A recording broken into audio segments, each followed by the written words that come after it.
And as always, we're going to be looking for accurate context, good risk management, and always exercising good patience. Anytime you're talking about fundamentals and market and direction, fundamentals take a little bit of time to play out. We got crude oil today, kind of trading yesterday's value area really nicely, low to high. That's what we're here for, is to put ourselves in the best success. A trading routine does that, builds that habit, lets you know what to work on, what to reflect on, and what to improve on the next day.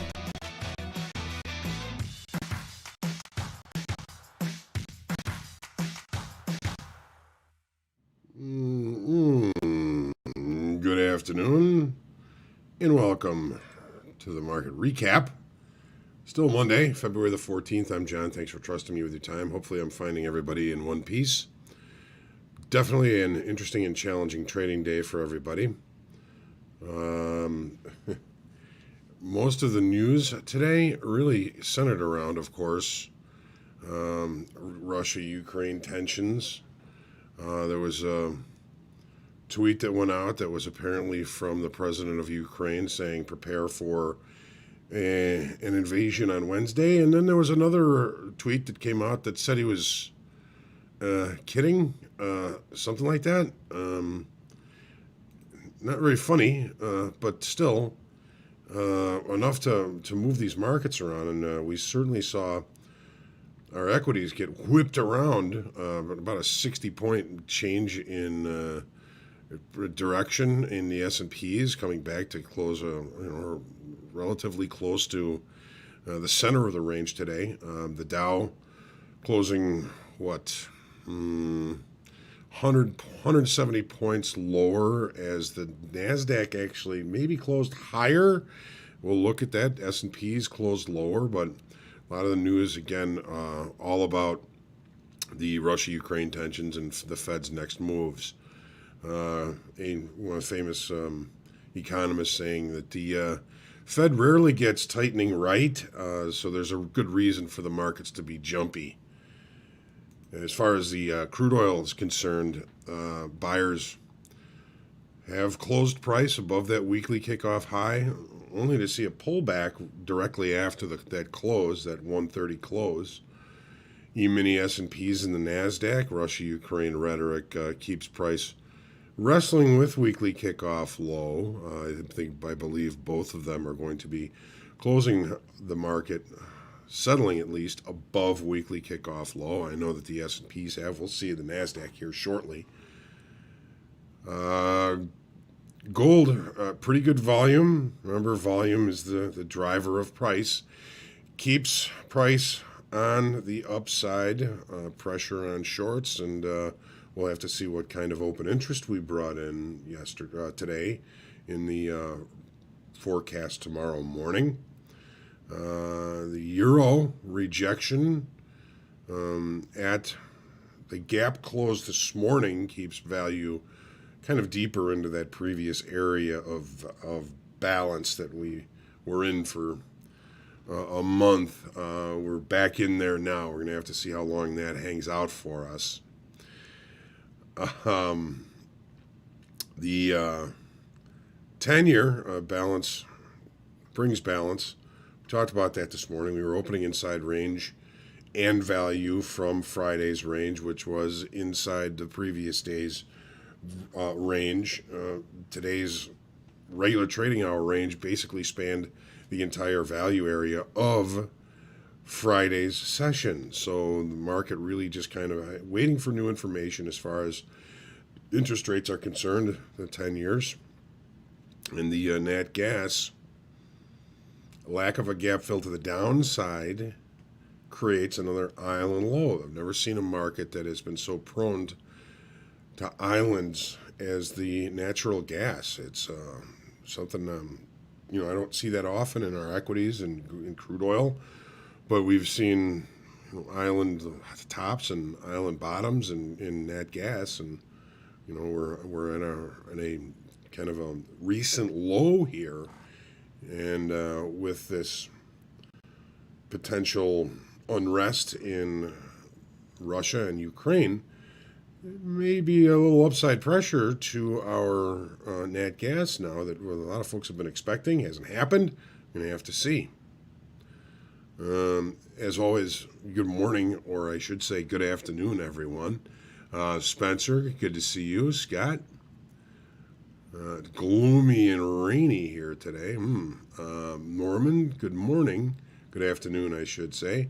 I guess it depends on where you are. Jeff, good day. Scott saw and he conquered. Eric, Alessandro, good afternoon. PD, someone smacked me. I was all over the map today and didn't quit while I was ahead. Big instead closed up only a little bit and had way too many trades again. It's easy to have days like that bully us into those kinds of situations. We talked this morning on the forecast about, I was really going to be hands off until after the first hour of trade today in the equities. Hopefully, that's just something to learn from that, PD. And I'm glad that you did finish the day a little bit ahead. Good afternoon, my good friend Vince. Jeff, Mr. Presto, would be scary to hold long-term positions in the Natty the way it moves.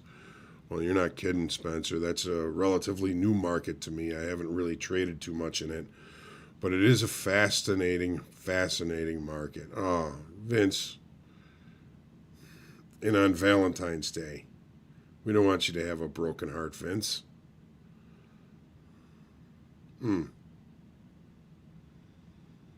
It's a tough day, that's for sure. But I think we tried to warn everybody a little bit this morning. Casey, hello, Casey. It's a new name. Glad to see you. Bill, Spencer, switched to watching the Euro equities and making me too edgy lately. Yeah, equities they're a little crazy. And it's going to be that way for a little while. So prepare yourself to miss some trades and look for the good opportunities. Dan, excellent trading day today. Oh, good, Dan. I'm glad that you found things going your way.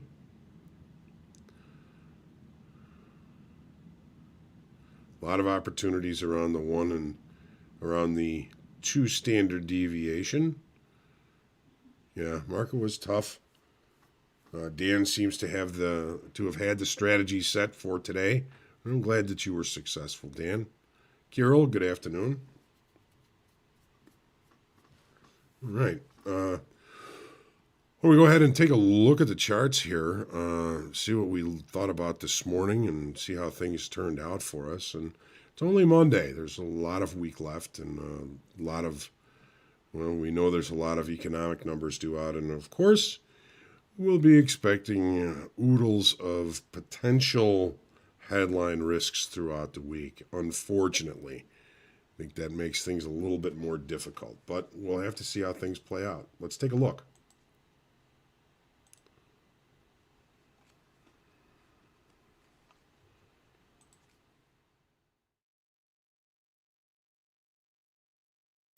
All right. Oops. Hang on a second. All right. So here we are. Here's the 30-minute in the S&Ps. Take a look at the daily. And we came in this morning looking at the market, testing to weekly kickoff low and rejecting before the open.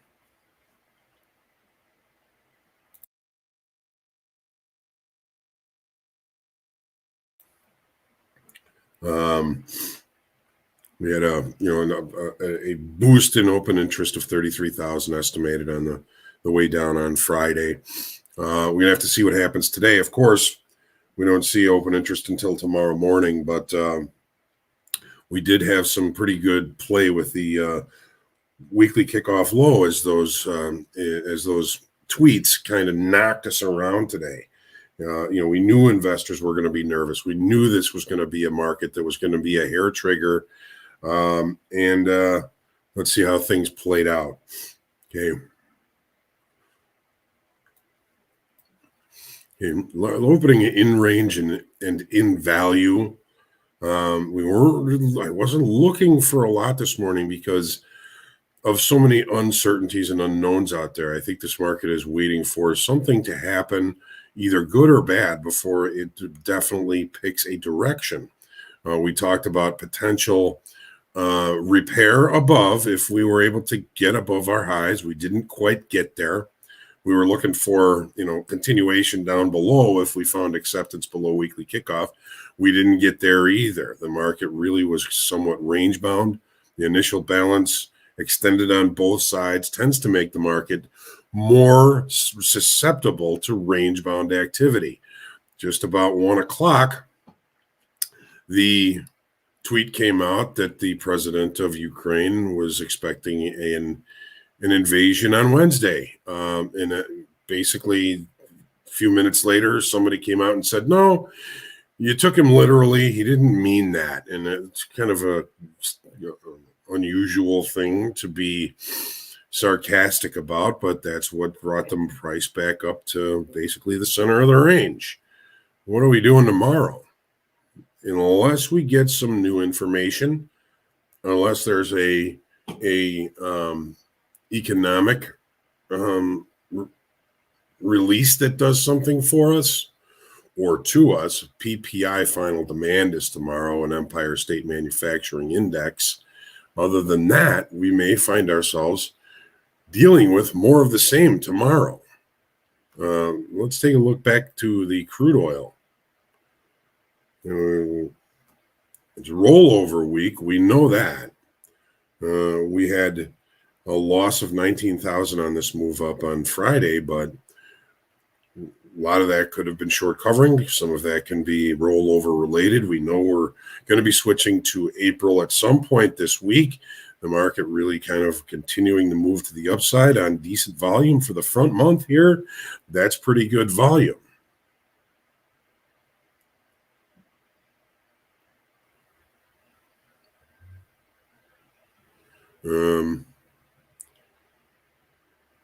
Here's the 30.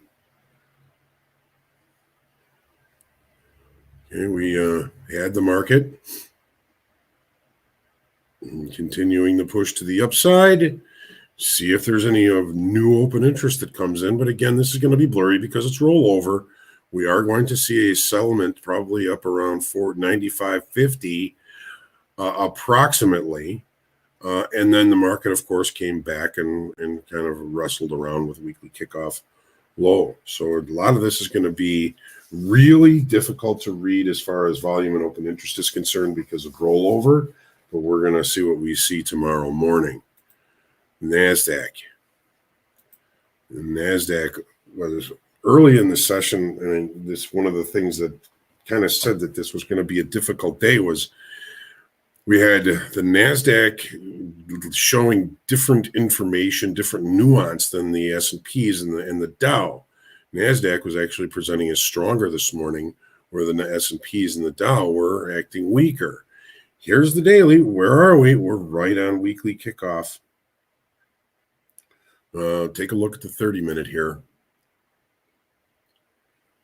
Yeah, we're going to close above weekly kickoff, and we're going to put a slight plus on over yesterday's settlement to today. Again, what were we looking for? We were looking for either an opportunity to come into repair. That didn't work out. It may have had that tweet not come out and knocked us around. How big is this move? Let's see here from, let's just say roughly 14,300 to the low here was 14,100, a 200-point move after that tweet came out, and then almost a 200 move all the way back after the tweet was fixed, I guess you could say. Crazy.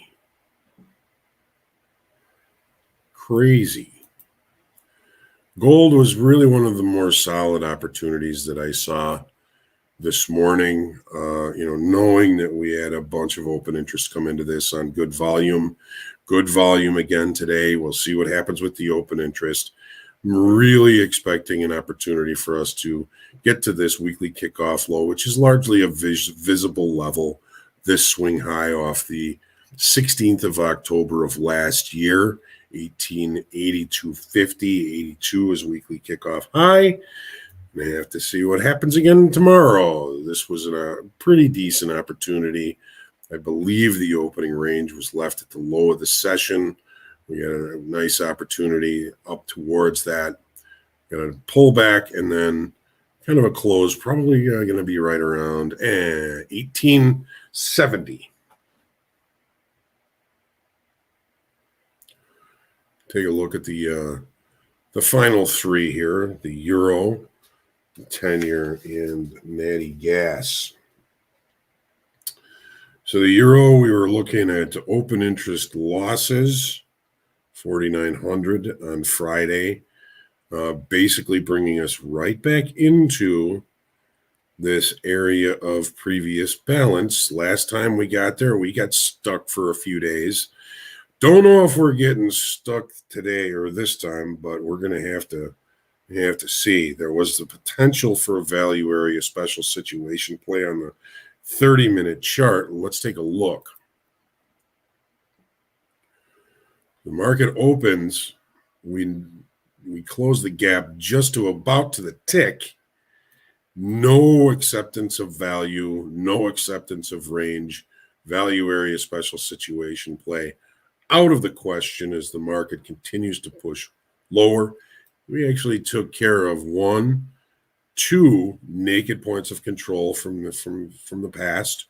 Still got a little bit of a gap to finish here, but there's still all kinds of visuals down below for us to look for and fix. Yeah, see if we did bring any open interest into this market, because it's really been suffering. Has not been a lot of business nor interest in this market. We can see up at the highs here, open interest really cut off. We have one couple of days of decent volume, and volume starts to cut off again. Not that good for bigger opportunities. Now that, of course, can and will change if and when something happens. Here's the 10-year. Okay, we were looking at a test down to this level. Weekly kickoff level has moved up to this. I'm looking at this as a market that's going to be a lot more likely to be range bound until there's some sort of solid information regarding when and how much rates are going to change. We do have the FOMC minutes due out on Wednesday that can change that. And of course, anything that happens overseas may also create some sort of an opportunity here. And I hate to say that, but here's what we were discussing this morning. We were looking at this market that had opened in range and in value. We had an inside day in extended trading hours on Friday. We have an inside day in regular trading hours today, basically spanning from value high from Friday to value low from Friday. If we could have seen that coming, we could have just killed it today. And we sort of did.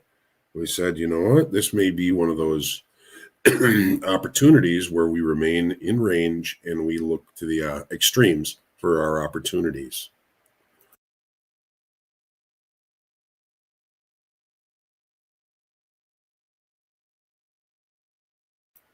All right, let's take one look here into the nat gas.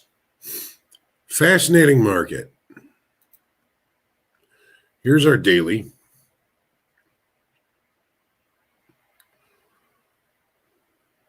We lost 8,300 on some decent volume down here, but I would call that certainly some short covering. Now we're going to have to see tomorrow if we've brought new buying into this market, because as we said before, we have a gap, balance, and a gap away. We have a new island low. Be very interested to see if we brought in some new open interest here. Volume was okay. not tremendous, but again, this market is coming into rollover. It's a week after crude oil, so we're going to start to see some of the volume moving into future months, which is going to make volume a lot harder to see as we get closer to the rollover. So we got to keep our eyes peeled for opportunities, trading what we see, of course, and got to be careful because we don't know when the move is going to come, but it's probably coming. All right.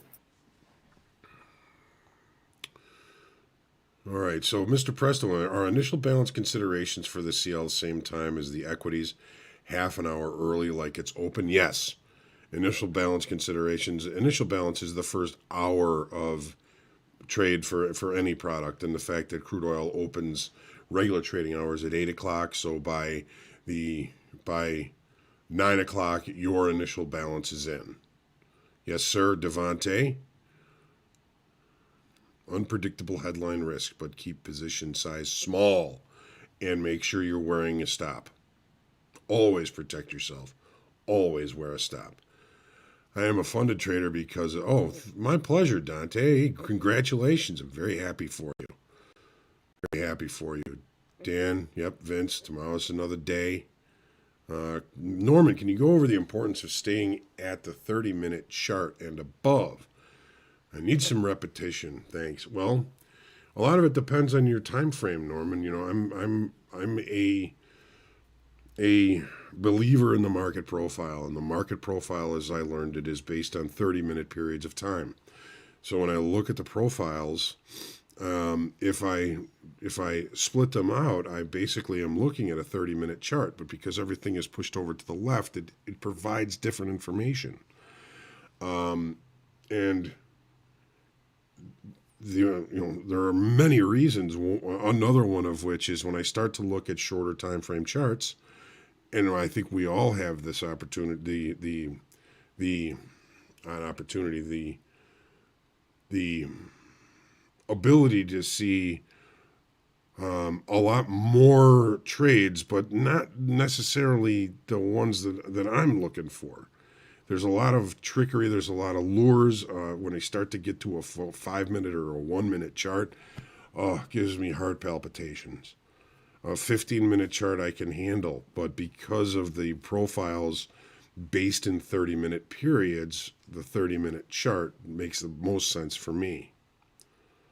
I don't know your time frame, but the 30-minute chart offers fewer trade setups, if you will, or fewer opportunities, but I think it gives me the opportunity to see bigger asymmetric opportunities where I can limit my risk and the potential profit target is greater. I hope that makes sense, Norman, and it is good to see you. Tim, brutal day. Devante, yes.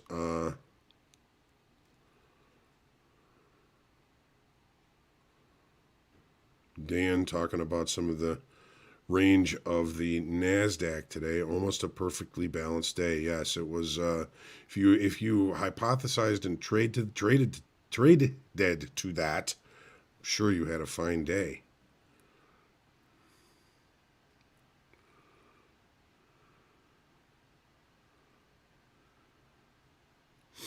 Had your first green day. All right, Jimmy. Glad you're here with us and not risking your own cash to the markets. A couple of resets. Well, that's all right. Try and keep those divots getting smaller. No problem, Norman. Spencer, the only reason I took below 30 minutes is a peek at the volume bars.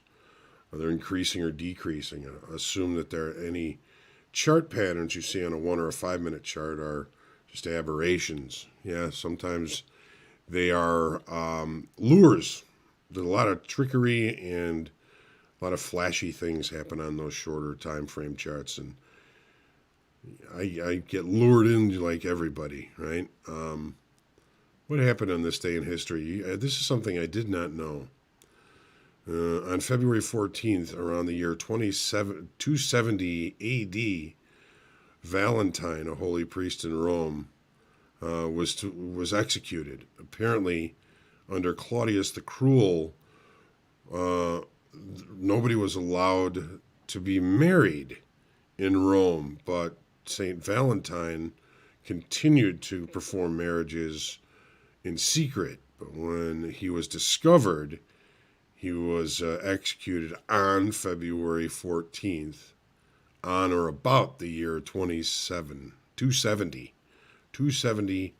AD, before Christ. Now that's just one legend of it. There are a couple other ones, but 1990, the pale blue dot photo of Earth is taken. The picture taken 3.7 billion miles away from the sun. The Voyager spacecraft takes a photograph of Earth. Basically just an indiscernible speck, roughly the size of a pixel. Goodness gracious.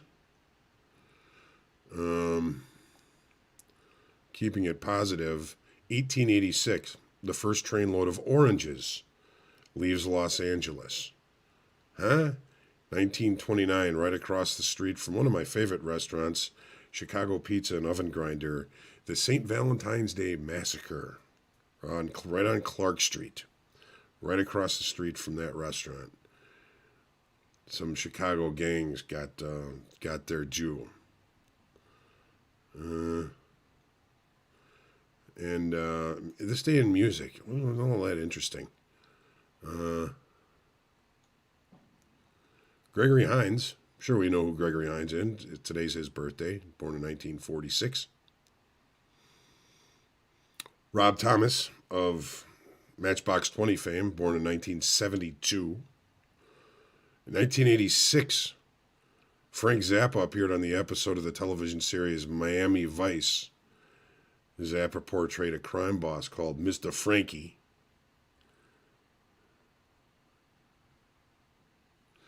In 1987, Bon Jovi started a 4-week run at number 7 today on the U.S. singles chart with Living on a Prayer.